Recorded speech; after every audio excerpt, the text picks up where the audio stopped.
Antes de mergulhar na história de hoje, um aviso rápido, mas essencial para garantir a melhor experiência possível. Para aproveitar cada detalhe, cada atmosfera e cada tensão do livro, recomendamos que você acompanhe o audiobook com o livro físico ou e-book. Isso potencializa a imersão e transforma sua leitura em algo ainda mais completo. Todas as nossas narrações são produzidas exclusivamente com ferramentas de inteligência artificial, buscando sempre entregar o máximo de qualidade. Ainda assim, pequenas falhas de narração ou tradução podem acontecer. Pedimos desculpas por qualquer imperfeição. Estamos sempre evoluindo para oferecer um conteúdo melhor a cada novo lançamento. Sua opinião é fundamental para o crescimento deste canal. Então, quando terminar, não esqueça de deixar nos comentários sugestões de novos livros, ideias de melhorias ou simplesmente contar como foi sua experiência.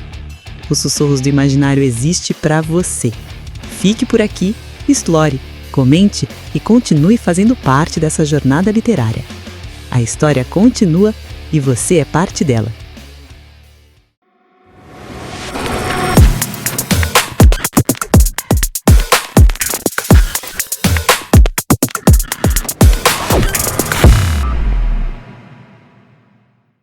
Capítulo 5. Estão prontos para continuarem a acompanhar as aventuras do nosso grupo trapaceiro? Trapaceiro é uma palavra gentil demais para essa gente. A viúva de Samuel, seu sobrinho, seu advogado e David, o único decente no bando, que dirige a Fundação Samuel Stone. Um dos homens mais ricos do mundo, Samuel Stone, está morto, mas não esquecido. Cuidou para não ser esquecido ao gravar seu testamento para ser mostrado na televisão. Toda segunda-feira, os herdeiros sentam na biblioteca diante do aparelho e escutam as pistas fornecidas pelo velho para a descoberta de sua fortuna. Naquela segunda-feira, os 4 voltaram a se reunir, cada um esperando encontrar o tesouro antes dos outros, para não dividir com ninguém.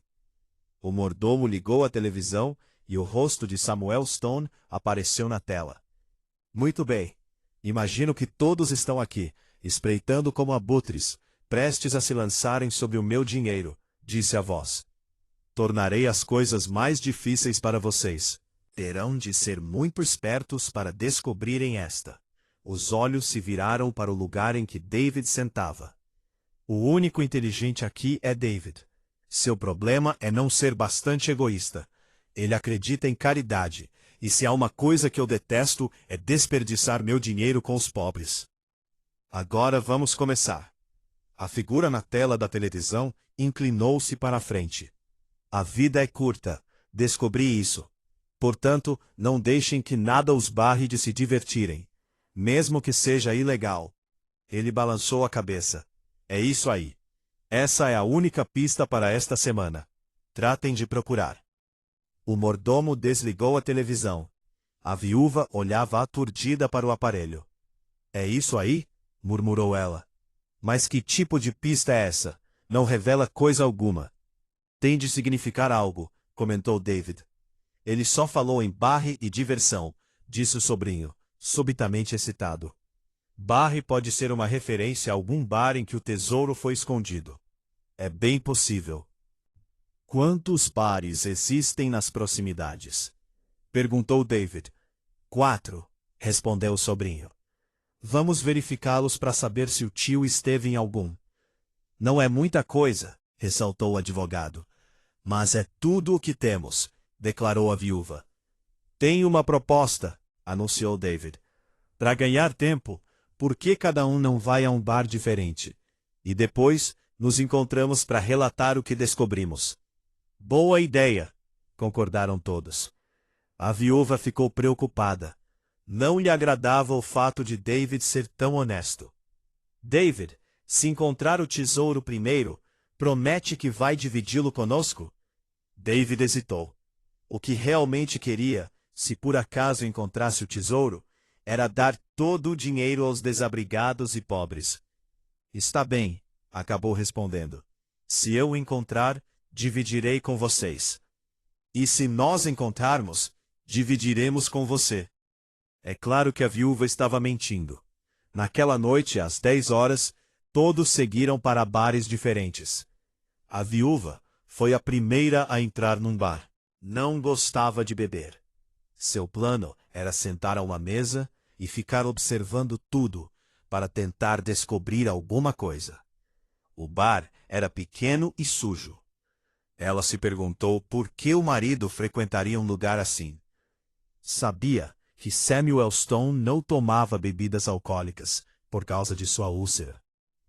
Uma garçonete de aparência mesquinha lançou-lhe um olhar furioso e depois se agastou. A viúva olhou ao redor. Havia meia dúzia de pessoas no bar, conversando e rindo. Por trás do balcão havia um bartender enorme, de cara amarrada. A viúva especulou se ele teria algum conhecimento do tesouro. Talvez ele seja a chave para o tesouro, pensou ela. Levantou-se, foi até o balcão e sentou num banco. O que vai querer? Perguntou o homem. A viúva decidiu que deveria pedir um drink para se mostrar cordial. Quero um scotch. Ela observou o homem servir o uísque, pôr o copo na sua frente. São $2. A viúva largou o dinheiro no balcão. Nunca esteve aqui antes, comentou o homem. Não, mas meu marido vinha aqui com frequência. Ela esperava estar certa. E mesmo?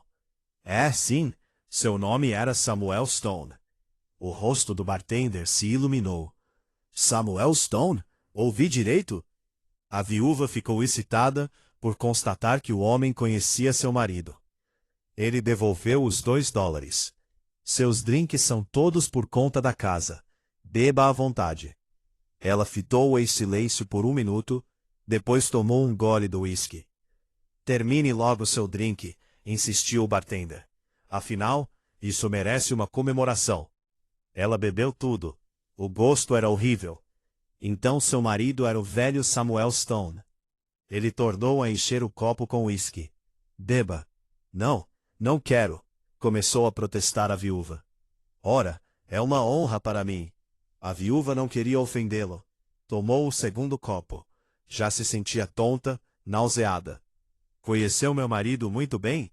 O homem a fitava fixamente. Não, claro que não. Nunca o encontrei, mas li a seu respeito em todas as revistas. Era um homem famoso. Por isso é uma grande honra ter sua esposa aqui. A viúva ficou aturdida. Está querendo dizer que meu marido nunca veio aqui? Isso mesmo. Quase todos os nossos fregueses são motoristas de caminhão. A viúva levantou-se, cambaleando. Teve de se segurar no balcão para não cair. Você está bem? Perguntou o bartender. Claro que estou. Pensou que eu ia desmaiar? Ou qualquer coisa assim? E ela desmaiou. Enquanto isso acontecia, o sobrinho entrava num bar diferente, a alguns quarteirões dali. Era grande. Estava lotado. As pessoas pareciam se divertir. Várias moças atraentes trabalhavam no bar, como recepcionistas. Uma delas se aproximou da mesa do sobrinho, sorrindo. Gostaria de companhia? O sobrinho adorava mulheres bonitas. Claro, sente-se. A moça sentou. Estou com sede, disse ela. O que quer beber? Champanhe. Ele pediu 2 taças de champanhe. A garçonete avisou. São $30. O sobrinho ficou espantado. $30 por 2 taças de champanhe? Não se esqueça de que esse preço inclui a minha companhia. A linda recepcionista pôs a mão em seu joelho. E posso ser uma companhia muito agradável. O sobrinho pagou os $30. Costuma frequentar bares? Perguntou a jovem. Estou aqui a negócios, explicou o sobrinho. É o que todo mundo vem fazer aqui. Não, falo sério. Acho que meu tio vinha sempre aqui. Quem é seu tio? O nome dele era Samuel Stone. A moça fitou-o nos olhos, espantada. Refere-se ao bilionário que morreu há poucas semanas? Vi a foto dele nos jornais. Ele costumava frequentar este bar? Não. E se algum dia aparecesse por aqui, pode ter certeza de que eu saberia. Ela percebeu a expressão de desapontamento do sobrinho e acrescentou: Nós dois poderíamos nos divertir. O sobrinho levantou-se. Desculpe, mas tenho de voltar para casa. É uma pena, mas pelo menos deixe-me lhe dar um abraço. A jovem recepcionista deu um abraço apertado no sobrinho. Ao chegar em casa, ele descobriu que sua carteira desaparecera. O advogado foi a um terceiro bar. Não estava interessado em beber, nem em conversar com alguma recepcionista. Foi ao assunto. Procurou o dono do bar e disse: Sou advogado de Samuel Stone. Por acaso o Sr. Stone esteve alguma vez neste bar? O homem estudou-o em silêncio por um momento, antes de responder. Não. Por que pergunta? Não é da sua conta, declarou o advogado ríspido. Tem certeza de que ele nunca esteve aqui? Absoluta. Vi muitas fotos dele para saber como se parece. Obrigado. O advogado virou as costas ao dono e deixou o bar. David não teve melhor sorte. O dono do bar que ele visitou nunca sequer ouvira falar de Samuel Stone. O grupo voltou a se reunir na casa e cada um apresentou seu relatório. A viúva ainda continuava um pouco embriagada. Meu marido nos deu uma pista errada, disse ela. Ele nunca entrou num bar. Para início de conversa, nem bebia. Espere um pouco, interveio David. O que foi mesmo que ele disse? A vida é curta. Não deixem que nada os barre de se divertirem. Mesmo que seja ilegal. David pensou por um momento. Ilegal? E barre podia ser uma referência a barras, não a bares. Ele virou-se para o advogado. Samuel Stone foi preso alguma vez? É uma informação confidencial. Não estou autorizado a... Ele já morreu, interrompeu o David. Não vai fazer qualquer diferença agora. Ele foi preso alguma vez? Foi sim. Acabara de voltar de uma viagem à Europa. Eu não deveria revelar, mas já que ele está morto, como ressaltou, não há mal algum. Já ouviu falar do selo Penny Black? Não, respondeu David. É um dos selos mais valiosos do mundo. Vale 10 milhões de dólares. Foi o primeiro selo postal adesivo que já se fez. E data de 1840. E o que isso tem a ver com meu marido? Perguntou a viúva. Seu marido roubou esse selo e o contrabandeou para o nosso país, informou o advogado. A caminho de casa, vindo do aeroporto, avançou um sinal vermelho e bateu em outro carro. Foi preso e passou a noite na cadeia. Na manhã seguinte, quando o tirei de lá com o pagamento da fiança, ele me contou que tivera de esconder o selo, porque tinha medo de que o encontrassem em seu poder. Então ainda está escondido na cadeia? Exclamou David, excitado. É bem possível, concordou o advogado. 10 milhões de dólares, gritou a viúva. Vamos encontrá-lo. Como entraremos na cadeia? Indagou o sobrinho. Não cometemos nenhum crime. Não podemos aparecer por lá e pedir para nos deixarem dar uma olhada. Tem razão, disse o advogado. Acho que devemos esquecer essa história. Concordo plenamente, acrescentou a viúva. É isso mesmo, arrematou o sobrinho. David foi o único que não disse nada. Sabia o que eles planejavam fazer e estava certo. Uma hora depois, a viúva encontrou um guarda parado na rua e declarou: Não gosto de guardas. E começou a bater nele com a bolsa. Quem você pensa que é? Disse o guarda. Venha comigo. Ele levou-a para a cadeia. O sobrinho parou um carro da polícia e anunciou: Acho que vocês deveriam saber que acabei de assaltar um banco. O advogado esperou que um guarda aparecesse. Pegou uma pedra e quebrou a vitrine de uma joalheria. David, fingindo estar embriagado, foi andando pelo meio de uma rua movimentada, com os carros buzinando, até que finalmente uma radiopatrulha se aproximou e o deteve. Foram metidos em celas separadas. Estamos agora por trás de barras de ferro, pensou David. Tudo o que temos de fazer é encontrar o selo. Havia apenas 4 celas na cadeia, e cada pessoa do grupo ficara em uma. David gritou através das barras: "Procurem em qualquer esconderijo em suas celas. Tem de estar em algum lugar por aqui." Eles começaram a revistar suas celas. Em cada cela havia apenas um catre, um vaso sanitário e uma pia. Os 4 quase desmontaram as celas. Levantaram os colchões, tiraram as cobertas, abriram os travesseiros. Não tiveram sorte. Ao descobrir o que eles tinham feito, o carcereiro berrou: "Mas o que é isso? Não estão em suas casas. Tratem de se comportar." O advogado gritou para os outros, através das barras: "Não adianta. Acho que teremos de desistir. Vou conversar com o diretor." 2 horas depois, o advogado acertara a saída de todos sob fiança. Podiam ir embora. O diretor chamou todos à sua sala e disse: "Não sei o que deu em vocês, mas há algo muito estranho em tudo isso. Pelo que sei, todos estão de alguma forma ligados a Samuel Stone." "É verdade", confirmou David. "Lembro quando ele passou uma noite aqui. Era um sujeito durão. E vulgar ainda por cima." "Samuel sempre foi vulgar", comentou a viúva. O diretor abriu a gaveta de sua mesa e tirou uma carta. "Ele me entregou esta carta para remeter, mas só pôs um selo de 1 centavo. Acho que ele esperava que eu pagasse a diferença."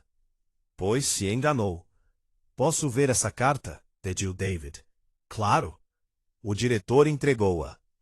O envelope estava endereçado a Samuel Stone, em sua casa, e no canto havia o precioso selo Penny Black, que valia $10 milhões. David quase tremia de excitamento. "Pode deixar que eu despacho a carta", disse ele.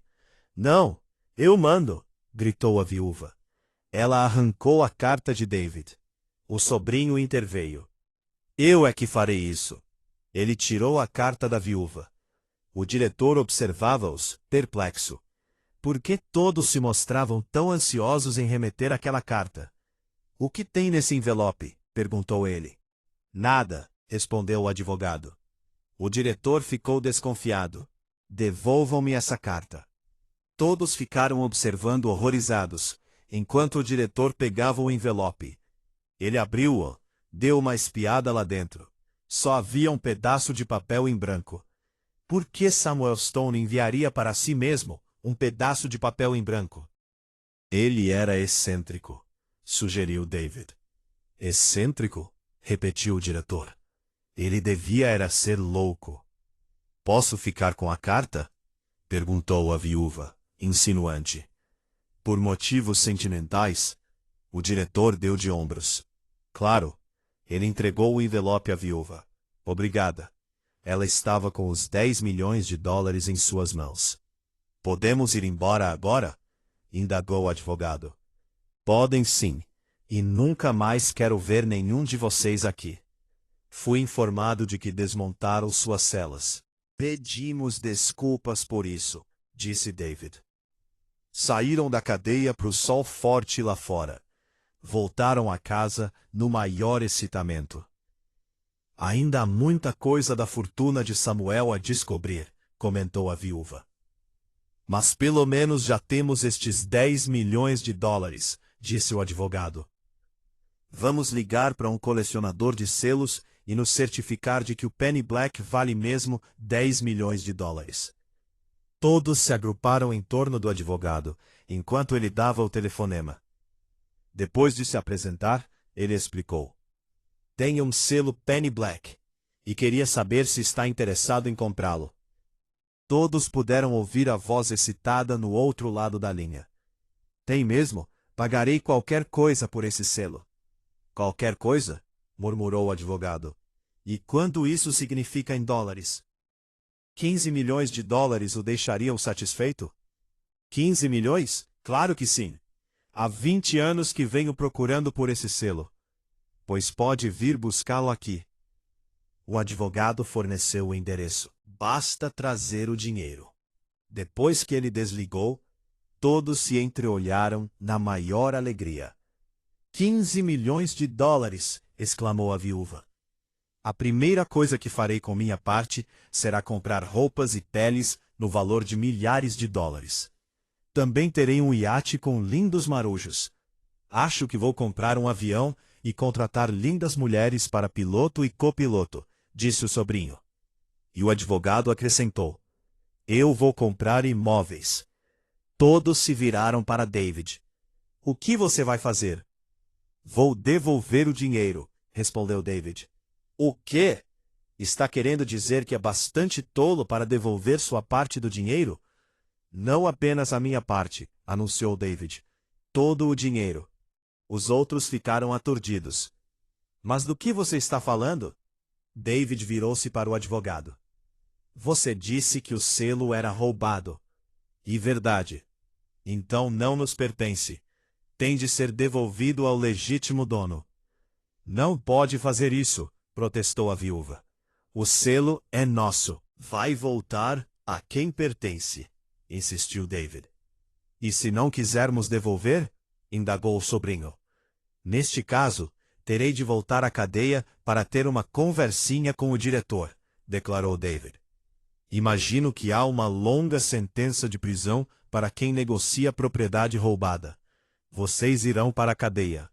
Ele tem razão. O advogado lançou um olhar furioso para David.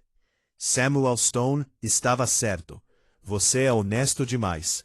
E assim, o famoso selo Penny Black foi devolvido ao seu dono. E os parentes de Samuel Stone perderam 15 milhões de dólares. O dono do selo, no entanto, não se mostrou ingrato. Enviou para a viúva um cheque de 100 dólares.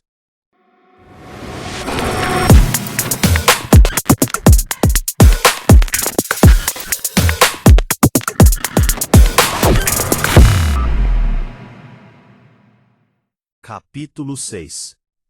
Era a manhã de segunda-feira. O grupo aguardava ansioso toda segunda-feira, ao mesmo tempo em que temia aquele momento. Sentiam a ansiedade porque receberiam outra pista para a fortuna de Samuel Stone, e receavam porque teriam de vê-lo mais uma vez na televisão, escarnecendo deles. Sentaram na biblioteca, esperando o mordomo entrar para inserir uma nova fita no vídeo. Espero que a pista desta semana seja mais fácil do que a última, comentou a viúva. Descobrimos o selo, não é mesmo? Disse o sobrinho. É verdade, mas David nos obrigou a devolver, resmungou o advogado. Tenho certeza de que todos se sentem melhor porque fizeram o que era certo, declarou David. Nenhum deles se sentia melhor por terem feito a coisa certa. Apenas se sentiam mais pobres. O mordomo entrou na sala, trazendo a nova gravação. Estão prontos? Perguntou ele. Estamos. Então vamos começar. Ele inseriu a fita, ligou a televisão. O rosto de Samuel Stone apareceu na tela. Bom dia, disse ele. Espero que todos estejam passando bem. Tenho algumas pistas interessantes para vocês hoje. Aposto que sim, murmurou o sobrinho. Talvez não adivinhem esta. Aqui está a primeira pista. Alguém consegue viver sem Yor? O grupo se entreolhou. Yor? Quem é Yor? Eles balançaram a cabeça. Ninguém conhecia nenhum Yor. Talvez possamos encontrar o nome na lista telefônica, sugeriu a viúva. Não tentem procurar na lista telefônica, disse Samuel Stone. Yor não é um lindo nome. Experimentem cantá-lo. Mas devem cantar no tom certo. O advogado limpou a garganta e cantou. Yor. A viúva experimentou, a voz mais alta. Yor. O sobrinho entoou. Yor. Samuel Stone sacudiu a cabeça. Chegaram perto, mas foi uma barba rente, como se costuma dizer. Nunca seriam aceitos num quarteto de barbearia. O rosto na tela sorriu. Muito bem, isto é o final de suas pistas. Boa sorte. A televisão ficou escura. O final das pistas? Gritou a viúva. Indagou o sobrinho. Estamos procurando por um cantor chamado Yor? David permanecera em silêncio, com uma expressão pensativa. Esperem um pouco, disse ele. Acho que sei o que a pista significa. Todos se viram para ele. Vamos voltar ao que Samuel Stone disse. Alguém consegue viver sem Yor? O que isso significa? Perguntou a viúva. Se pronunciarmos as duas últimas palavras juntas, o que tempo Semior? E se falarem depressa, torna-se Senhor, que significa homem em espanhol. Todos fitavam espantados. Vamos dar um passo à frente, continuou ele. Stone disse que podíamos cantar. Isso pode significar uma ópera. E ele falou em barbearia. Há uma ópera chamada O Barbeiro de Sevilha. E ele tem a chave para o tesouro. Tem toda razão, exclamou o advogado. É exatamente o que estamos procurando. Um homem em Sevilha com o nome de barbeiro em inglês, que é barber. E só pode ser um homem, porque Samuel usou a palavra Senhor. Agora que sabiam o que as pistas significam, a ganância voltou a dominá-los. Você pode estar errado, David, sugeriu a viúva. O sobrinho concordou. Não creio que seja isso. Nem eu, arrematou o advogado. David sorriu interiormente. Sabia o que aconteceria em seguida, sem a menor sombra de dúvida. Todos iriam para Sevilha, à procura de um homem chamado Barber. David estava absolutamente certo.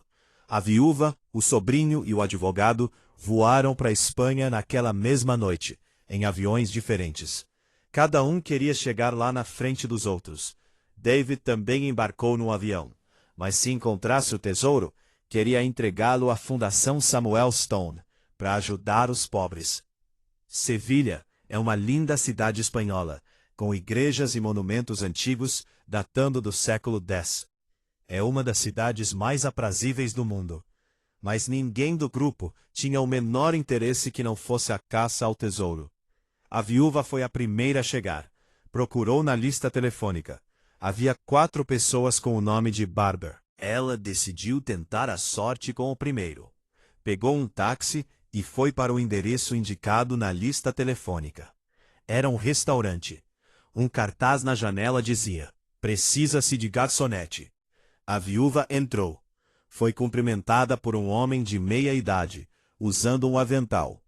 "Senhor Barber?" perguntou a viúva. "Pois não." A viúva sabia que precisava ser cautelosa. Não podia perguntar direto pelo tesouro. "Suponho que veio tratar do emprego de garçonete", acrescentou o homem. Ela já ia dizer, claro que não, mas mudou de ideia. Trabalhar ali seria uma maneira perfeita de conhecer melhor o Sr. Barber, e assim poder interrogá-lo sobre o tesouro de Samuel Stone. "É verdade", disse ela, insinuante. "É por isso que estou aqui." "Ótimo. Pode começar a trabalhar imediatamente." Os fregueses começavam a entrar do restaurante, ocupando quase todas as mesas. "Encontrará um uniforme de garçonete na cozinha", informou o Sr. Barber. A viúva pôs-se a trabalhar. Nunca servira mesas em toda a sua vida. E detestou. Os fregueses eram grosseiros. A viúva anotava errado os pedidos e gritavam com ela, insultavam-na. E antes da tarde terminar, ela sentia uma terrível dor de cabeça. "Não posso continuar assim", pensou a viúva. "Morrerei se bancar a garçonete por mais um dia." Ela foi falar com o Sr. Barber. "Devo ser honesta. Não sou realmente uma garçonete. Foi o que os fregueses me disseram. Quem é você, afinal?" "Sou a viúva de Samuel Stone. Ele deixou com você a chave para uma parte de sua fortuna e eu vim buscá-la." "Samuel Stone? Nunca ouvi falar." Ela procurara o Sr. Barber errado. O advogado chegou a Sevilha ao final da tarde. Procurou na lista telefônica e decidiu tentar o segundo Sr. Barber relacionado ali. Descobriu que o endereço era de uma academia de ginástica. O advogado entrou e foi recebido por um homem enorme e calvo. "Veio fazer ginástica?" O advogado não tinha a menor intenção de fazer ginástica, mas não queria deixar o Sr. Barber desconfiado. "Se eu lhe disser que gostaria de fazer alguns exercícios", pensou o advogado, "passaremos a nos conhecer melhor, E depois poderei interrogá-lo sobre Samuel Stone. Isso mesmo, disse ele. Gostaria muito de fazer um pouco de ginástica. Muito bem. Tire suas roupas. Vai encontrar um traje de ginástica no armário. Está certo. O advogado trocou de roupa, foi para o imenso ginásio. Havia diversos aparelhos de ginástica ali. O Sr. Barber pegou um haltere grande, estendeu para o advogado. Tome aqui. Veja se consegue levantar isto. Era tão pesado que quase derrubou o advogado no chão. O Sr. Barber avaliou de alto a baixo. Está em péssima forma. Teremos de melhorar sua condição física o mais depressa possível. Pelo resto da tarde, o advogado empenhou-se nos exercícios. Levantou pesos, correu numa esteira rolante, fez flexões, até que se sentia tão cansado e dolorido que mal podia se mexer. Finalmente, seu tempo terminou. Foi muito bom, disse o Sr. Barber. Estarei à sua espera amanhã de manhã, às 9 horas. O advogado sabia que não seria capaz de suportar mais 1 hora sequer de exercícios, e resolveu ser franco. Não vim aqui para fazer ginástica. O Sr. Barber se mostrou perplexo. Não? Então por que veio aqui? Queria conversar com você sobre seu velho amigo, Samuel Stone. Meu velho amigo quem? Samuel Stone. Não conheço nenhum Samuel Stone. O advogado ficou chocado. Procurara o Sr. Barber errado. O sobrinho foi o terceiro a chegar. Escolheu o terceiro Sr. Barber na lista telefônica e isso o levou a uma estância, uma fazenda onde treinavam toureiros. O sobrinho entrou na casa principal e foi recebido por um espanhol moreno. Buenos dias, disse o homem. Em que posso servi-lo? Vim falar com o Sr. Barber. Pois não, acompanhe-me, por favor. Ele levou o sobrinho ao escritório grande. Um homem bonito, de cabelos escuros, estava sentado por trás da mesa. Sr. Barber, este cavalheiro deseja lhe falar. O Sr. Barber levantou-se, estendendo a mão. Seja bem-vindo. Presumo que veio aqui para receber aulas de tourada. Aulas de tourada? Claro que não. Era a última coisa do mundo pela qual o sobrinho poderia se interessar naquele momento. Mas queria conquistar a confiança do Sr. Barber, a fim de obter informações sobre a fortuna de Samuel Stone. E a maneira de conquistar sua confiança é passar a conhecê-lo tão bem que ele confiará em mim, pensou o sobrinho. Não há mal nenhum em tomar algumas aulas de tourada. É esse mesmo o motivo da minha presença aqui, confirmou o sobrinho. Ótimo! Tenho certeza de que vai gostar. Há muitos discípulos de grande valor aqui. Fico contente em saber disso. Podemos começar imediatamente. Eu o levarei à praça de touros. Saíram para o sol forte lá fora. A praça de touros era enorme. O Sr. Barber conduziu o sobrinho para uma casa menor ao lado. Pode trocar de roupa aqui. Encontrará lá dentro alguns trajes de toureiro. O sobrinho sentiu-se ridículo ao terminar de trocar de roupa. Já vira imagens de toureiros no cinema e televisão, mas jamais imaginara que um dia se vestiria assim. O Sr. Barber olhou para ele, acenou com a cabeça em aprovação. Ficou muito bem, disse ele. E agora vamos lutar com os touros. O sobrinho esperava começar com filhotes de touro, animais que pudesse afagar na cabeça. Em vez disso, descobriu-se a enfrentar um monstro enorme, que poderia matá-lo com a maior facilidade. Entrou em pânico. As coisas não corriam como planejara. Podia ver os touros no cercado, prontos para atacarem pela vasta arena. Está pronto? Perguntou o Sr. Barber. Estou, não. Ele recebeu uma capa vermelha. Todo mundo sente medo na primeira vez. O Sr. Barber gesticulou para alguém. Um portão foi aberto, e o primeiro touro entrou na arena. Basta sacudir a capa diante do touro e depois sair do caminho. Não posso, balbuciou o sobrinho. O touro começou a avançar em sua direção. Socorro! O senhor Barber correu para o seu lado, pegou a capa, estendeu-a para o lado, e Touro passou por eles em disparada. Está vendo como é fácil? Disse ele. Agora, tente de novo. Não! Gritou o sobrinho. O touro tornava a avançar. O sobrinho saiu correndo da arena a toda velocidade. O senhor Barber foi atrás dele. Você é uma desgraça para esta escola. Quem lhe disse que podia ser toureiro? Ninguém, respondeu o sobrinho, ofegante. Vim aqui para lhe perguntar sobre a fortuna de meu tio. Seu tio? E quem é seu tio?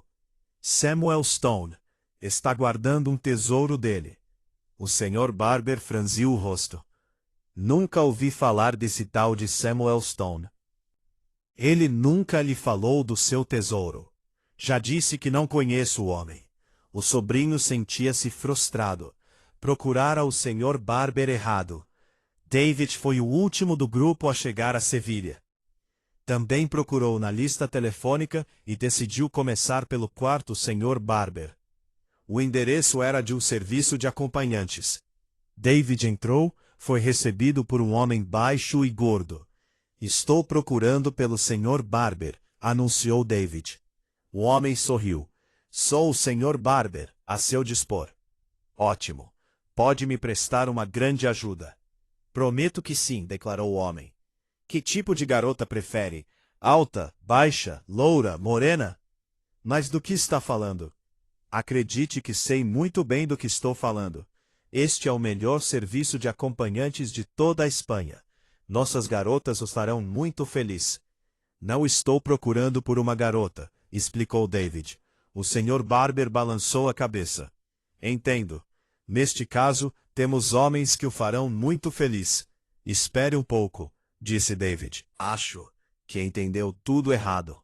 Não estou à procura de uma garota, nem de um homem. Vim em busca de informações. O senhor Barber ficou desconfiado. Que tipo de informações? Sobre Samuel Stone. Você tem a chave para uma parte de sua fortuna. Como é mesmo do nome? Samuel Stone. O senhor Barber deu de ombros. Nunca ouvi falar. Tem certeza? Absoluta. David se encontrava num beco sem saída. Os quatro se encontraram no aeroporto quando iam pegar o avião para voltarem. Estavam muito desanimados. Os outros culpavam David pelo que acontecera.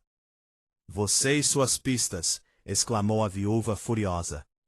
Viemos até a Espanha por nada, e os pés estão me matando de ter trabalhado como garçonete durante o dia inteiro. E tenho o corpo todo dolorido de tanto fazer ginástica, acrescentou o advogado. O sobrinho se lamentou. E eu quase fui morto por um touro. Sinto muito, disse David. Teremos de escutar aquela fita de novo. Estavam sentados na biblioteca, e um deles disse ao mordomo. Gostaria que nos mostrasse de novo a última fita. Não sei se posso, protestou o mordomo. A ordem que o Sr. Stone me deu, antes de morrer, foi mostrar uma fita para você a cada segunda-feira. Ele não disse nada sobre repetir uma fita. Não se preocupe, interveio a viúva. Assumirei plena responsabilidade. Tá certo. Vou buscar a fita. Ficaram esperando que o mordomo voltasse com a fita. De que adianta escutar tudo de novo? Indagou o sobrinho. Já ouvimos uma vez, e vejam em que nos metemos. Uma viagem inútil à Espanha. Talvez haja alguma coisa que não percebemos. Insistiu David. O mordomo voltou. Todos observaram quando ele inseriu a fita no aparelho. Agora vamos prestar o máximo de atenção, disse David. O rosto de Samuel Stone apareceu na televisão.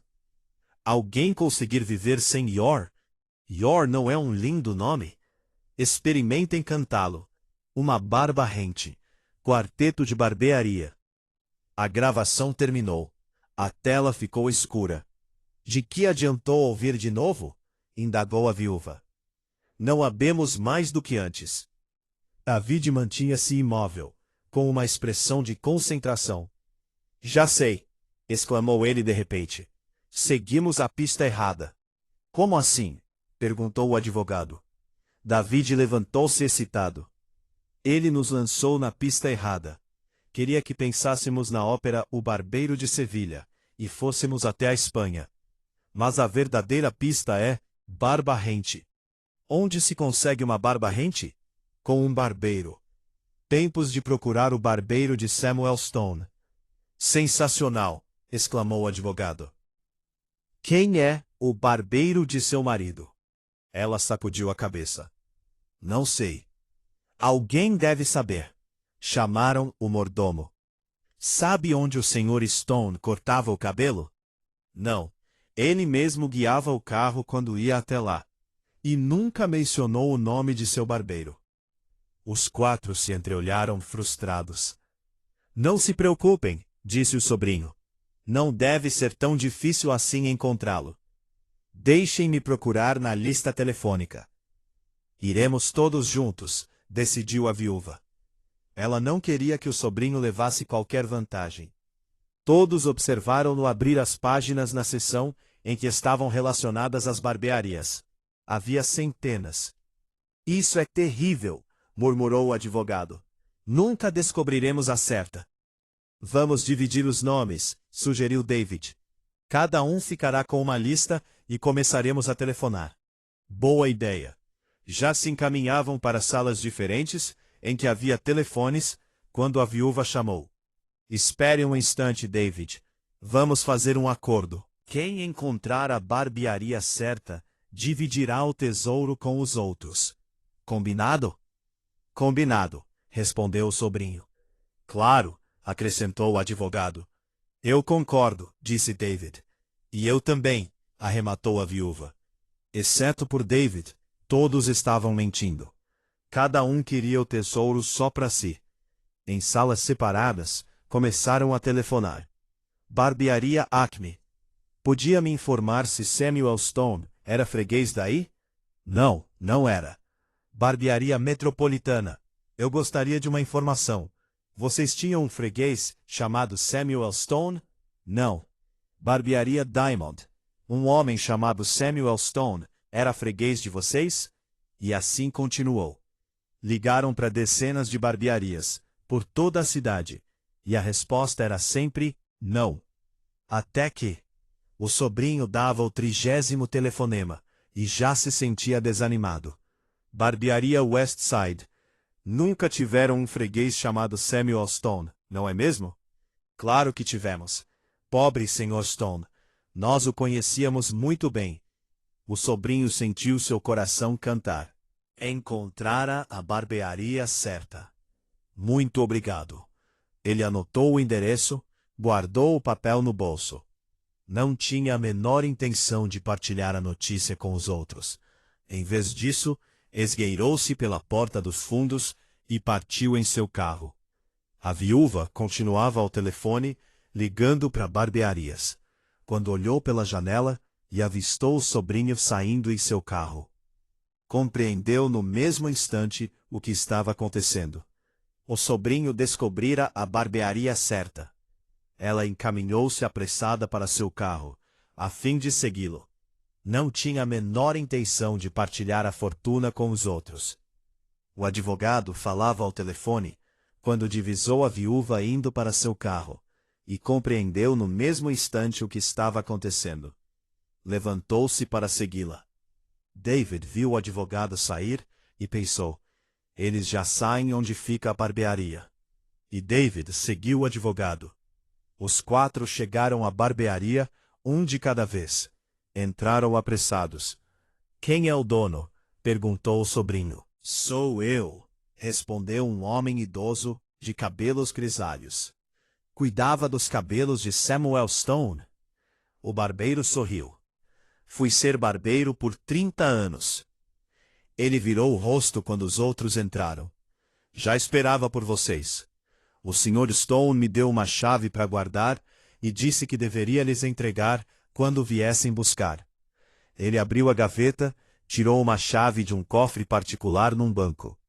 Tinha uma etiqueta que dizia First National Bank. Levarei essa chave, disse a viúva. Cheguei aqui primeiro, gritou o sobrinho. Vamos todos juntos, propôs o advogado. E foi o que fizeram. Entraram no First National Bank, abriram o cofre particular e encontraram títulos no valor de 10 milhões de dólares. Dividiram o dinheiro. Cada um sonhava com o que faria com a sua parte. O que vai fazer com seu dinheiro, David? Perguntou a viúva. Mas ela já sabia a resposta. O pobre idiota daria sua parte a obras de caridade.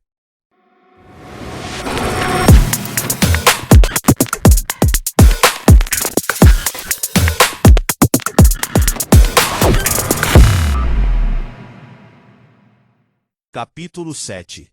Era manhã de sábado. Agora, meu caro leitor, como já sabe, se prestou a devida atenção, o velho Samuel Stone aparecia na televisão toda segunda-feira, a fim de fornecer aos herdeiros pistas para sua fortuna. Naquela semana em particular, o sobrinho decidiu que não ia esperar. Tinha uma ideia brilhante, que lhe proporcionaria uma grande vantagem sobre os outros. Sou um gênio, disse ele a si mesmo. Um gênio extraordinário. Sábado era o dia do mordomo fazer compras.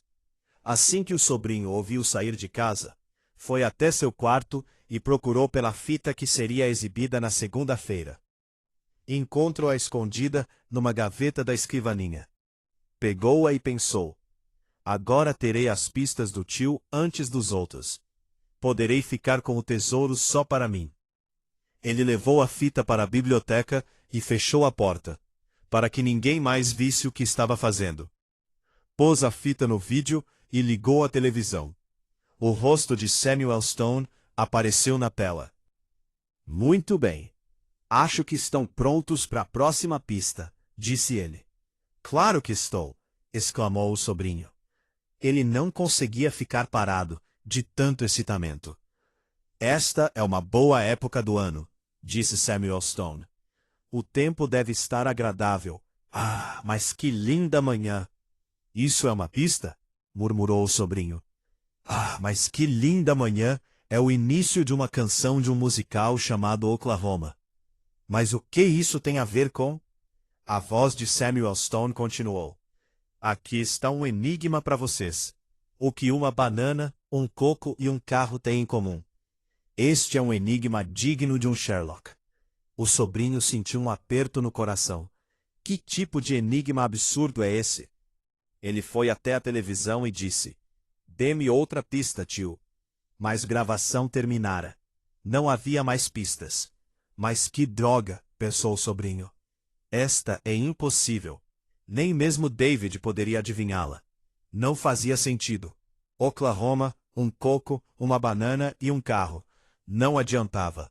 O sobrinho estava empacado, com o maior cuidado, olhando ao redor para se certificar de que ninguém o observava. Ele levou a fita de volta ao quarto do mordomo. Tornou a guardá-la na escrivaninha. Sabia o que havia na fita, que os outros só assistiriam na segunda-feira seguinte. Mas de adiantava. Não entendia o que as pistas significavam. O sobrinho foi para a sala de jantar, onde a viúva, o advogado e David almoçavam. Onde você estava? Perguntou a viúva. Atrasou-se para o almoço. Estava lendo, mentiu o sobrinho, sentando à mesa. O que temos para almoçar? Pode escolher entre galinha e peixe. Acho que vou comer peixe. Ele serviu-se de uma travessa grande. Ouviram o telefone tocar na biblioteca. Continuou a tocar. Por que o mordomo não atende? Indagou o advogado. Ele foi fazer compras, explicou o sobrinho. Vou atender. Ele entrou na biblioteca e pegou o fone. Alô? Uma voz de homem disse. Eu gostaria de falar com o Sr. Samuel Stone, por favor. Lamento informar que o Sr. Samuel Stone não está aqui, respondeu o sobrinho. Stone morreu há algumas semanas. O quê? A voz parecia chocada. Posso ajudá-lo em alguma coisa? Meu negócio era com o Sr. Stone. Estou ligando de Oklahoma. Oklahoma! A mente do sobrinho disparou subitamente. Como disse mesmo que era seu nome? Não disse. É Holmes, Joe Holmes. Os pensamentos do sobrinho estavam em turbilhão. Holmes de Oklahoma. Só podia ser uma referência a Sherlock Holmes. E qual é o seu negócio? Samuel e eu trabalhamos com petróleo. E o enigma se tornou claro de repente. O que uma banana, um coco e um carro têm em comum? O coco e a banana dão óleo, e um carro usa óleo. Acabo de descobrir um novo campo petrolífero. Samuel Stone e eu estamos juntos nisso. Metade pertence a ele. O sobrinho sentiu-se tão excitado que mal conseguia falar. Quanto vale? Perguntou ele. Em torno de 20 milhões. 10 milhões para ele e 10 milhões para mim. O sobrinho pensou, não para ele, mas para mim. E ficarei com tudo sozinho. Ele mal podia esperar para ver as caras que os outros fariam ao descobrirem que fora mais esperto. Onde fica esse novo campo petrolífero? Indagou o sobrinho. Holmes hesitou. Prefiro não dizer pelo telefone. Incomoda-se se eu for até aí para conversarmos? Claro que não. Quando pode chegar aqui? Amanhã de manhã. Como está o tempo por aí? Preciso levar um casaco? O sobrinho olhou pela janela. Nevava lá fora. Está frio. É melhor trazer um casaco. Irei buscá-lo no aeroporto. Como poderei reconhecê-lo?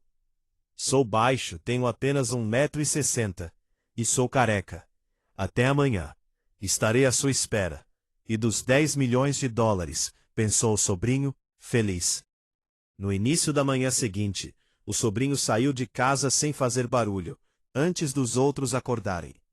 Como pude ser tão brilhante, pensou ele. Primeiro, assisti a fita antes dos outros. Depois resolvi o enigma e ainda descobriu o Sr. Holmes. A verdade é que fora o Sr. Holmes quem o descobrira.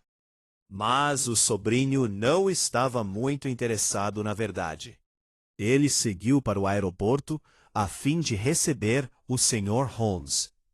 As ruas estavam escorregadias, cobertas de gelo. O sobrinho guiava com o maior cuidado. Não queria fazer coisa alguma que representasse um risco para o recebimento da fortuna. Os 10 milhões de dólares seriam seus, porque os encontrara primeiro, e assim não teria de partilhar com os outros. O sobrinho adorava lindas mulheres, adorava jogar e frequentar boates. Posso viver com esse dinheiro pelo resto da vida, pensou ele, na maior alegria. O aeroporto estava apinhado, mas ele não teve a menor dificuldade para encontrar o Sr. Holmes. Sou baixo, tenho apenas 1,60 m e sou careca. Não havia muitos homens calvos com 1,60 m de altura no terminal. O sobrinho abordou o estranho. Sr. Holmes? Isso mesmo, você deve ser o sobrinho. Exatamente, muito prazer em conhecê-lo. Os dois trocaram um aperto de mão. Trouxe bagagem? Perguntou o sobrinho. Não, porque não estou planejando ficar. Só vim aqui para lhe dar a informação que queria. Uma informação que vale 10 milhões de dólares. É muita gentileza de sua parte, Sr. Holmes. Meu carro está lá fora. Vamos sair? Os dois atravessaram o terminal apinhado, entraram no carro do sobrinho. Lamento que seu tio tenha morrido, disse o Sr. Holmes. Era um homem intratável, mas também um bom negociante. Todos nós o amávamos, mentiu o sobrinho. Disse que estava metido num negócio de petróleo junto com meu tio? Isso mesmo. Éramos sócios. E descobrimos um novo campo petrolífero há 2 dias. E disse que esse campo vale 20 milhões de dólares? É verdade. A parte de seu tio seria de 10 milhões. O sobrinho fez uma pergunta muito importante. Tem algum problema se entregasse esse dinheiro para mim? O Sr. Holmes pensou por um momento. Acho que não. Você não é da família? Sou. Então não vejo motivo para que não fique com o dinheiro. O sobrinho ficou exultante. Seu sonho finalmente se convertera em realidade. 10 milhões de dólares, e era tudo seu. O título de propriedade de seu tio Está num barracão no campo petrolífero. Só precisa ir até lá buscá-lo. Sensacional! Exclamou o sobrinho.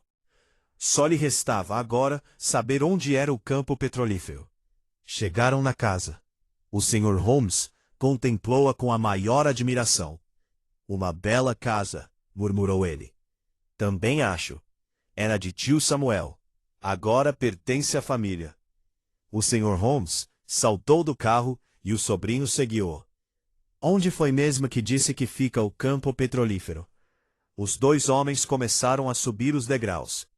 Fica localizado em... Os degraus se achavam cobertos de gelo, e nesse momento o Sr. Holmes escorregou, caiu de costas, batendo com a cabeça no concreto.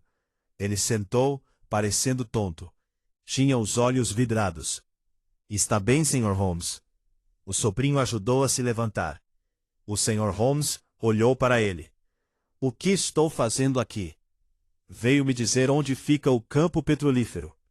Que campo petrolífero? Não brinque com uma coisa assim. O Sr. Holmes olhou ao redor. Onde estou? Na casa de Samuel Stone. Ele fitou o sobrinho, perplexo. Quem é Samuel Stone? E o sobrinho compreendeu o que acontecera. A queda deixara o Sr. Holmes com amnésia. Ele perdera completamente a memória. O sobrinho não podia acreditar. Não se lembra de Samuel Stone?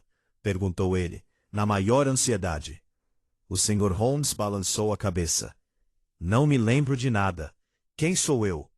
Seu nome é Holmes. Veio de Oklahoma. Estava no negócio de petróleo com Samuel Stone. O Sr. Holmes continuava perplexo. O que eu fazia no negócio de petróleo? Ganhava dinheiro, gritou o sobrinho. Estava prestes a me dizer onde fica o campo petrolífero. Holmes suspirou.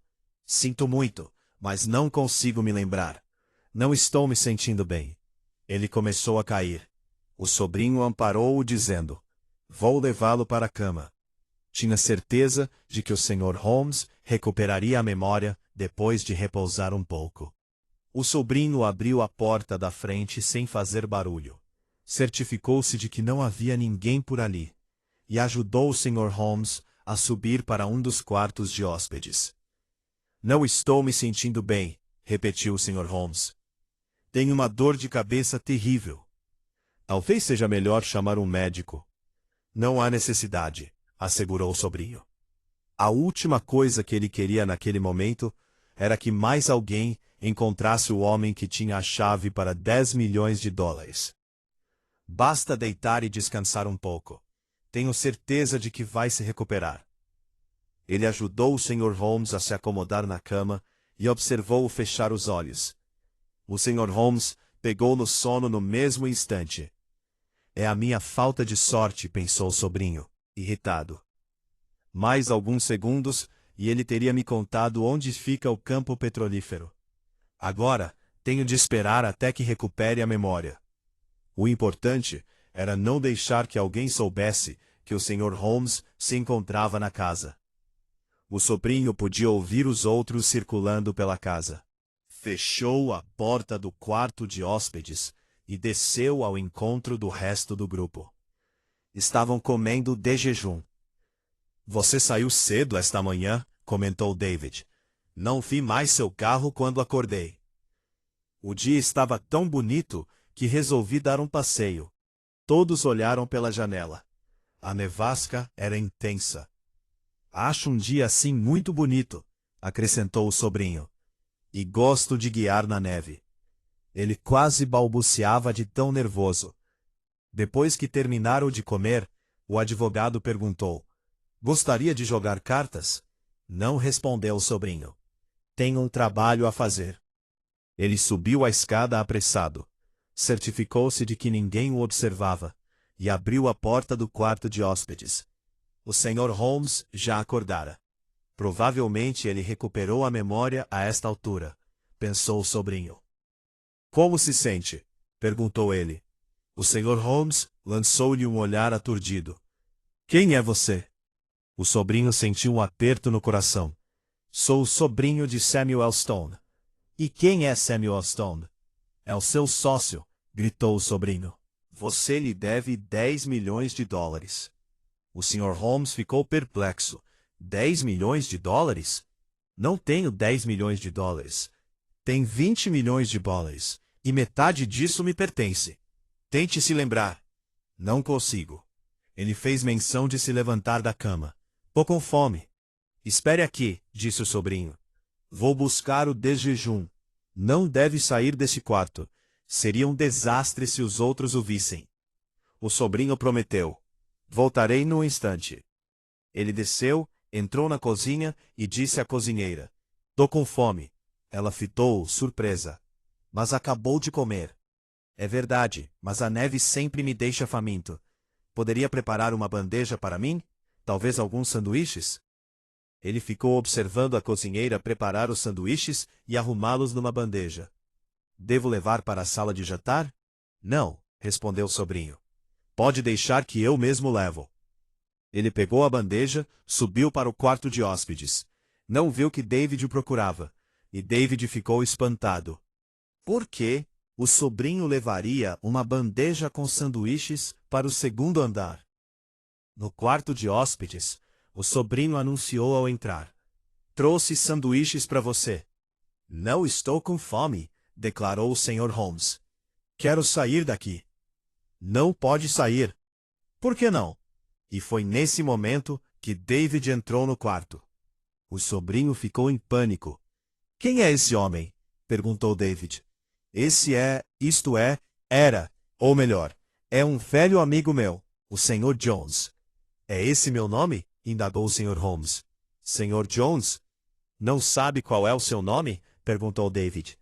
Claro que ele sabe seu nome, interveio o sobrinho. Não é mesmo, Sr. Jones? Não. Parece que está havendo alguma confusão, disse David. Afinal, conhece ou não seu nome? A verdade é que ele passava pela frente da casa, mentiu o sobrinho. Caiu, bateu com a cabeça e ficou com amnésia. Está querendo dizer que você não o conhece? Indagou David.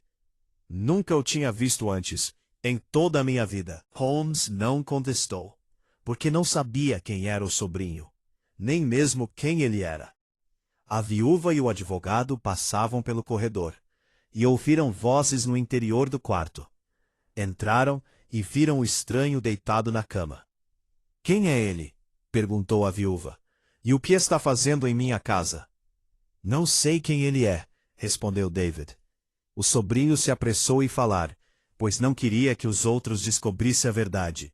Passava pela casa, caiu e bateu com a cabeça.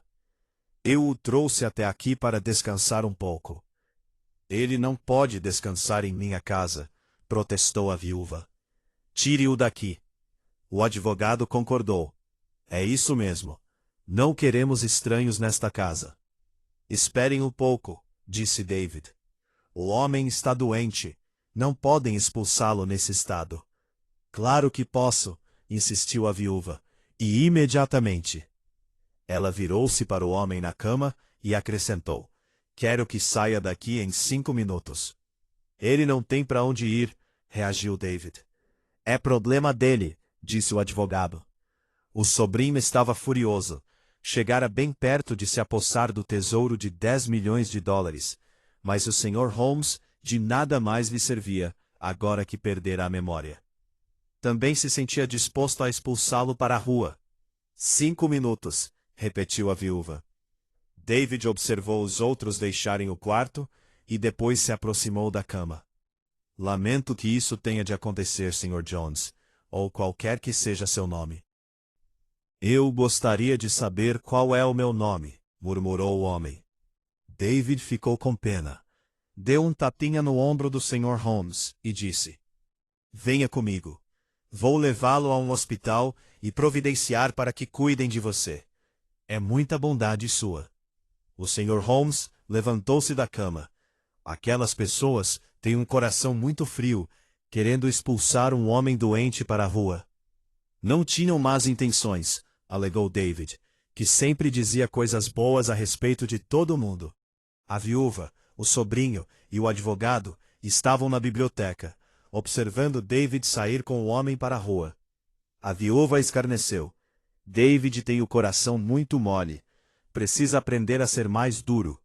E implacável, acrescentou o sobrinho. O sobrinho não disse nada. Receava que descobrissem de alguma forma quem era o Sr. Holmes e o culpassem por tentar enganá-los na caça ao tesouro. Estou com medo, disse o Sr. Holmes a David. Não consigo lembrar quem sou, onde moro, ou qualquer outra coisa. Não tenho dinheiro, nem para onde ir. O que vai acontecer? Não se preocupe, tranquilizou o David. Cuidarei de você. Ele abriu a porta da frente e os dois deixaram a casa. Nevava ainda mais agora, e soprava um vento forte. Desceram os degraus. Tome cuidado, advertiu David. Mas era tarde demais. O Sr. Holmes escorregou, caiu, bateu com a cabeça num degrau. David abaixou-se para ajudá-lo, alarmado. Você está bem? O Sr. Holmes abriu os olhos. Quem é você? David ficou aturdido. Como? O Sr. Holmes levantou-se, olhou ao redor. Esta é a casa de Stone? É sim. Onde está o outro sujeito? A perplexidade de David era cada vez maior. Que outro sujeito? O sobrinho, o que me trouxe até aqui. Não estou entendendo. Falei com o sobrinho e disse a ele que tinha 10 milhões de dólares para Samuel. Éramos sócios num campo petrolífero. David compreendeu tudo. Recuperou a memória. Mas do que está falando? Indagou o Sr. Holmes. Nunca perdi a memória. Disse ao sobrinho onde fica o campo petrolífero? É nos arredores de Enid, Oklahoma. E vale 10 milhões de dólares? 20 milhões. 10 para mim, 10 para Stone. Mas agora que Samuel está morto, acho que pertence aos herdeiros. Tem toda a razão, confirmou David feliz. Vamos entrar. Na biblioteca, o grupo ficou chocado quando David entrou com o estranho.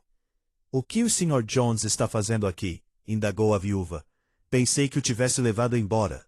Ele não se chama Sr. Jones, explicou David. É o Sr. Holmes. Conte tudo a ele, Sr. Holmes. O Sr. Holmes contou. Todos ficaram na maior satisfação ao saberem do dinheiro. Menos o sobrinho. Quisera ficar com tudo só para si.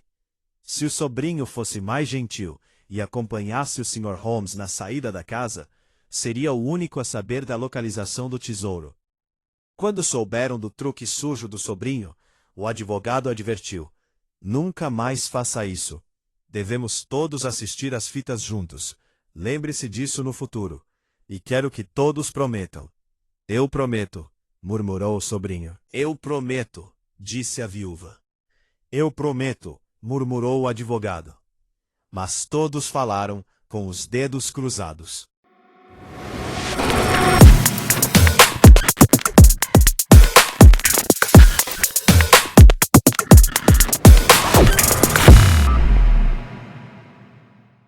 Capítulo 8. Samuel Stone tinha um cachorro que era do tamanho de um pônei. Era um dinamarquês, enorme e feio, e todos o chamavam de estúpido. Era um cachorro amigável, vivia abanando o rabo e tentava lamber todo mundo no rosto. Mas as pessoas não gostavam dele. Sempre que Estúpido se aproximava, o sobrinho o chutava, o advogado o empurrava para longe e a viúva berrava. Ele comia demais, era um incômodo para todos. A viúva disse ao advogado, sabe quanto custa alimentar esse cachorro? Ele come mais do que todos nós juntos. Gostaria de me livrar dele. Samuel o adorava, lembrou o sobrinho. Samuel morreu, respondeu a viúva. Estúpido me pertence agora. Posso fazer o que quiser com ele. E o que pretende fazer? Perguntou David. Vou vendê-lo. Ele tem bom pedigree e provavelmente vale muito dinheiro. Se quer minha opinião, disse David, acho que está cometendo um erro. O animal pertence a esta casa. É o seu lar. Não é mais, declarou a viúva, decidida. Naquela mesma tarde, A viúva levou Estúpido a uma loja de animais domésticos. "O que deseja?" perguntou o dono. "Eu gostaria de vender este cachorro." A viúva não queria contar que Estúpido causava muitos problemas, receando que assim o homem se recusaria a comprá-lo. Por isso, inventou uma mentira. "Vou me mudar para uma casa menor e, infelizmente, não teremos o espaço necessário para ele." "É uma pena", comentou o dono da loja. "Trata-se de um belo animal." A viúva mostrou-lhe o pedigree e disse: "Ele é muito valioso. Detesto ter de me separar porque eu o amo demais." "Posso compreender.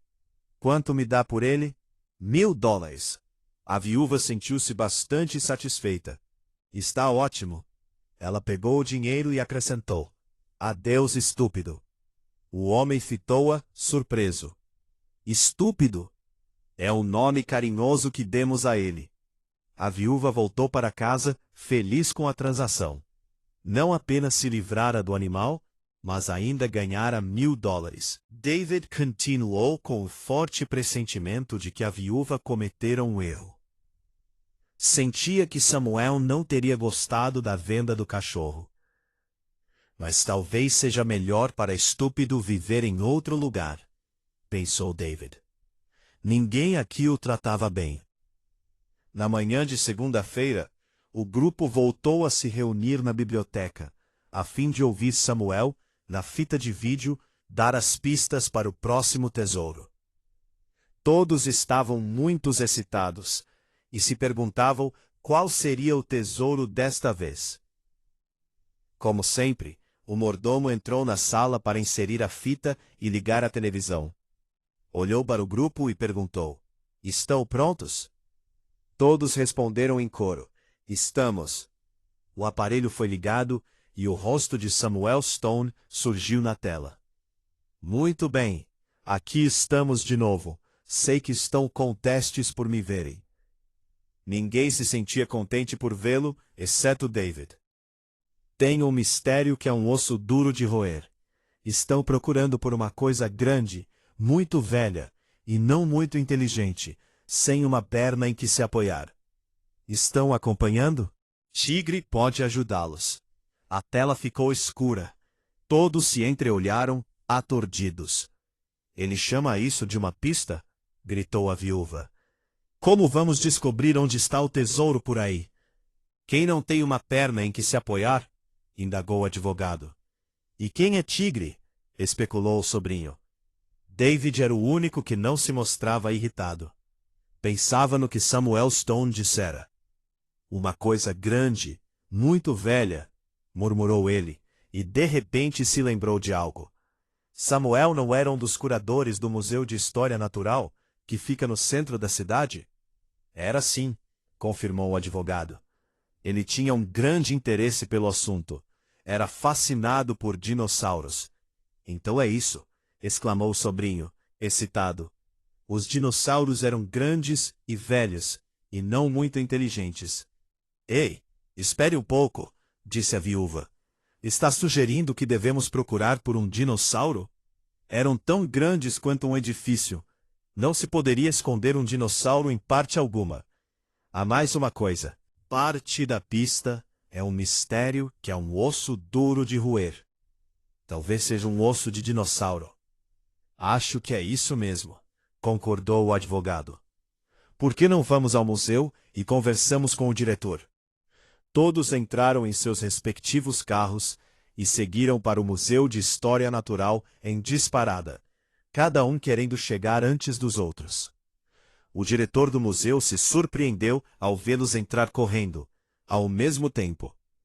"Somos a família de Samuel Stone", explicou a viúva.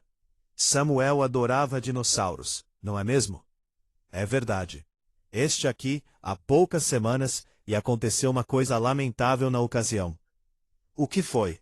perguntou o sobrinho. "Venham comigo." Seguiram o diretor até a sala de exposição principal. Ali, bem no meio, havia o esqueleto de um enorme dinossauro. O diretor se adiantou e apontou. "Estão vendo aqui? O osso da canela desapareceu. O Sr. Stone pediu permissão para levá-lo, pois ia escrever um ensaio a respeito para uma revista científica. Pois, o osso desapareceu depois que ele o levou para casa. O grupo se entreolhou. O que significa desapareceu? Indagou o advogado. O Sr. Stone me telefonou para dizer que não conseguia encontrá-lo. Achava que seu cachorro pegara o osso e enterrara em algum lugar do jardim. Então está no jardim, exclamou a viúva.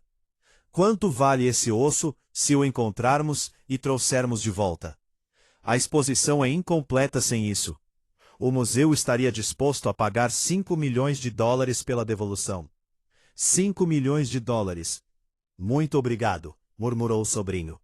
O grupo se retirou apressado. Lá fora, a viúva declarou: duvido muito que esse osso esteja enterrado no quintal dos fundos. Concordo, disse o sobrinho. Também acho que o osso não está lá, acrescentou o advogado. David não falou nada. Havia uma loja de ferragens a 2 quarteirões da casa. Meia hora depois, a viúva, o sobrinho, o advogado e David se encontraram nessa loja. Quem encontrar o osso primeiro, fica com ele, propôs o sobrinho. Ele tinha certeza de que o encontraria antes dos outros. Combinado, respondeu o advogado. Será tudo de quem o achar. Todos voltaram correndo para casa, com suas pás, e começaram a cavar. O mordomo olhou pela janela e não pôde acreditar no que via. Ali estavam os herdeiros de Samuel Stone, escavando o quintal dos fundos. Era uma estranha cena. O terreno era tão grande que 4 horas depois, embora tivessem trabalhado com o maior afinco, apenas uma pequena parte fora escavada. Nunca conseguiremos encontrar, disse o sobrinho. Pode estar em qualquer lugar. Todos entraram na casa. O que vamos fazer agora? Indagou a viúva. Uma das pistas foi: um tigre pode ajudá-los, lembrou David. O que isso significa? O mordomo entrou na sala. Com licença, Sr. Stone, mas parece que Tigre desapareceu. Todos se viraram para ele, aturdidos. O quê? Quem é Tigre? Está se referindo a estúpido? Perguntou o sobrinho. O mordomo respondeu friamente. Sei que o chamavam de estúpido, mas o Sr. Stone só o chamava de Tigre. Todos trocaram olhares espantados. O advogado foi o primeiro a falar. Foi Tigre que enterrou o osso. Ele sabe onde está. Precisamos trazê-lo de volta, declarou o sobrinho. Todos se viraram para a viúva, com olhares acusadores. Você o vendeu. Como eu podia saber que era a chave para um tesouro? Está tudo resolvido, garantiu o advogado, na maior felicidade. Tudo o que temos de fazer agora é trazer Estúpido de volta, isto é, Tigre, e deixá-lo desenterrar o osso de dinossauro. Ele esfregou as mãos em satisfação. $5 milhões. Dividiremos o dinheiro. Vamos logo embora, disse o advogado. Entraram em seus carros e seguiram a viúva até a loja de animais domésticos em que ela vendera Tigre. Boa tarde, disse o dono da loja. Boa tarde, respondeu a viúva. Estou me sentindo muito infeliz. Depois que vendi Tigre, compreendi o quanto o amo. Tenho tanta saudade que decidi comprá-lo de volta. Ela tirou os $1.000 da bolsa. Aqui está seu dinheiro. Lamento muito, mas não poderá comprá-lo de volta. Como assim? Vendi o cachorro há cerca de 1 hora. Vendeu? Mas não pode fazer isso. Já fiz. Quem o comprou? Perguntou o sobrinho. A senhora Smith. Tenho de recuperar meu pobre cachorro. Qual é o endereço da senhora Smith? O dono da loja forneceu o endereço à viúva. 1 minuto depois, eles partiram para falar com a senhora Smith. A viúva e os outros correram até a casa da senhora Smith. Ela abriu a porta. Onde está Tigre? Indagou a viúva. Quem é Tigre? Meu cachorro. Acaba de comprá-lo. Não está mais comigo. Como assim? Dei a minha neta. É seu aniversário. Tenho de recuperar Tigre, insistiu a viúva. Não imaginava o quanto o amava. Não suporto ficar sem ele. Lamento muito, mas é tarde demais, disse a Sra. Smith. Posso falar com sua neta? Se você quiser. Ela forneceu à viúva o endereço da neta e todos seguiram para lá. Ao chegarem, depararam com uma menina de 10 anos, brincando com Tigre, na maior felicidade. Ficaram emocionados ao verem o cachorro, porque ele era a chave para o tesouro. Olá, Tigre, disse a viúva. O cachorro latiu para ela. Bom cão, Tigre, disse o sobrinho. O cachorro rosnou para ele. Gosto de você, Tigre, disse o advogado. O cachorro tentou mordê-lo. David foi o único que Tigre permitiu que o afagasse. A mãe da menina apareceu nesse instante e perguntou: Quem são vocês? Este é o meu cachorro, explicou a viúva. Quero-o de volta. Não é mais seu cachorro. Foi um presente de aniversário para minha filha. Pagaremos por ele, insistiu a viúva. Não quero seu dinheiro. Não está entendendo. Tigre e eu somos muito ligados. A viúva estendeu a mão para afagar o cachorro, que quase a mordeu. Ela retirou a mão bruscamente. Ele não parece gostar muito de você, comentou a mulher. É apenas uma brincadeira que costumamos fazer, mentiu a viúva. Ele finge tentar me morder. Sinto muito, mas não posso deixar que levem o cachorro. O grupo ficou desesperado. Se Tigre não pudesse encontrar o tesouro enterrado para eles, não teriam a menor possibilidade de descobri-lo. Está bem, disse o advogado. Nos compreendemos. Espero que ele seja feliz aqui. Ele será, garantiu a mulher. O grupo se retirou. Naquela noite, enquanto a mulher e a filha dormiam, a viúva, o sobrinho e o advogado voltaram à casa. Foram em silêncio até a casinha de cachorro nos fundos, onde Tigre ficava. O cachorro estava preso por uma corrente, mas eles a cortaram e arrastaram-no para o carro. Meia hora depois, tinham-no de volta na mansão de Samuel Stone. Levaram Tigre para o quintal dos fundos, onde havia-o escavado. Pronto, menino, disse o sobrinho. Vá pegar o osso. Tigre olhou para ele e permaneceu imóvel. A viúva exortou. Pegue o osso, Tigre. Encontre o osso bonito. Tigre levantou as orelhas, parecia entender. Correu para o fundo do jardim e começou a cavar com as patas. Ele obedeceu, exclamou o advogado. 1 minuto depois, Tigre desenterrou um osso. Só que era um osso de boi comum. Não é esse, seu cachorro idiota, disse a viúva, desapontada. Onde está o osso grande que você enterrou? O cachorro olhou para ela por um momento e depois deitou na grama. Tigre! Gritou a viúva. Ele não se mexeu. Se o deixarmos sozinho, talvez ele desenterre o osso por sua própria iniciativa, sugeriu o advogado. Boa ideia, respondeu o sobrinho. Os 3 entraram na casa. Ficaram observando Tigre pela janela. O cachorro continuou deitado no mesmo lugar, dormindo. Não adianta, disse a viúva. O terreno é tão grande que poderíamos escavar durante 1 ano sem encontrar nada. Acho que estamos sem sorte. O sobrinho comentou. Eu pretendia comprar 2 Rolls Royces e um pequeno barco com a minha parte do dinheiro. O que me incomoda é que tenho a impressão de que o cachorro sabe exatamente o que queremos, e está fazendo isso conosco de propósito, acrescentou a viúva. Talvez ele os ajudasse se todos vocês o tratassem melhor, disse David. Continuaram a olhar pela janela até anoitecer, e Tigre continuou sem fazer qualquer movimento para desenterrar o osso de dinossauro. Todos jantaram. E finalmente chegou o momento de irem para a cama. Esta é a primeira vez que não conseguimos encontrar um tesouro, ressaltou o sobrinho. E isso me deixa angustiado. Foram para seus respectivos quartos e sonharam que eram atacados por imensos dinossauros.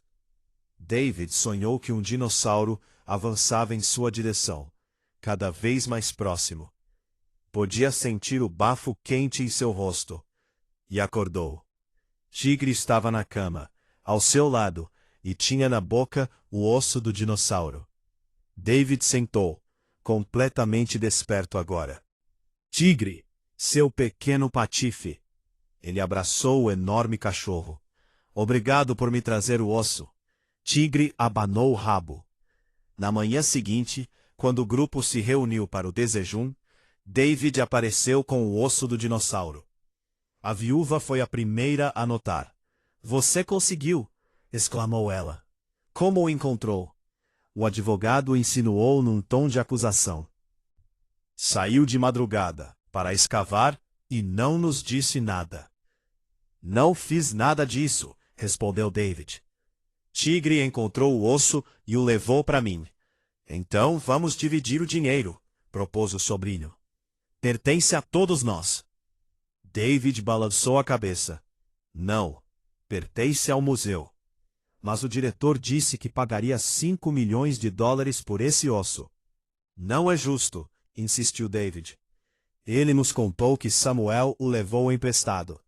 Deveria ter devolvido. O museu não pode ser obrigado a pagar para recuperá-lo. A viúva ficou horrorizada. Está querendo dizer que vai dar de volta? É exatamente o que tenciono fazer. As crianças visitam um museu para ver como um dinossauro parecia. Acho que devem ser capazes de ver um dinossauro completo. Essa é a coisa mais repulsiva de que já ouvi falar, protestou o sobrinho. Você está mais interessado em crianças do que no dinheiro. Tem razão, estou mesmo. Não havia nada que eles pudessem fazer para dissuadi-lo. E mais uma coisa, acrescentou David. Esta é a casa de Tigre. Ele fica aqui. Não quero que tornem a vendê-lo. Naquela tarde, David foi ao Museu de História Natural, levando o osso do dinossauro. O diretor se emocionou ao vê-lo. Você o trouxe de volta, exclamou ele. Isso é maravilhoso. As crianças ficarão felizes. Ele foi repor o osso no lugar certo do esqueleto do dinossauro. Pronto, assim está muito melhor.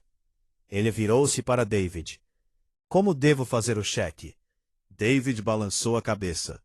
Não precisa fazer nenhum cheque. O osso pertence ao museu. Estou apenas devolvendo. É muita generosidade de sua parte, disse o diretor. Mas eu gostaria de fazer alguma coisa por você. Posso doar um dinheiro para a sua instituição de caridade predileta? David sorriu. Eu ficaria muito satisfeito. Faça o cheque em nome da Fundação Samuel Stone. Com todo prazer.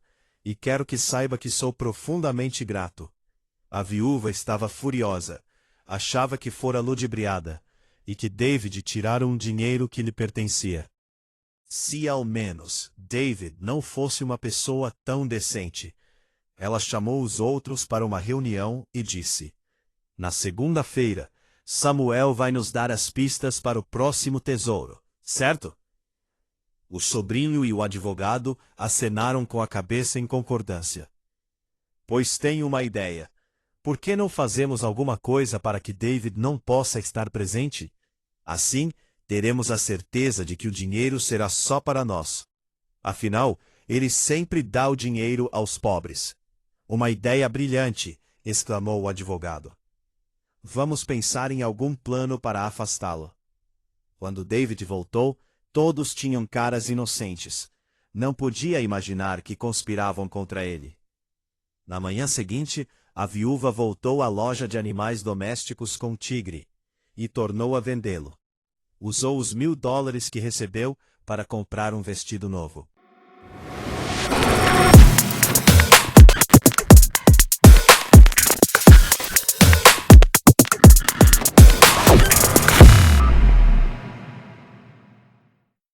Chegamos ao fim da parte 2, e agora você está a um passo do desfecho. A parte final já está te esperando no canal, trazendo todas as revelações, reviravoltas e emoções que você merece. Não pare por aqui. Siga para o próximo capítulo e descubra como essa história termina.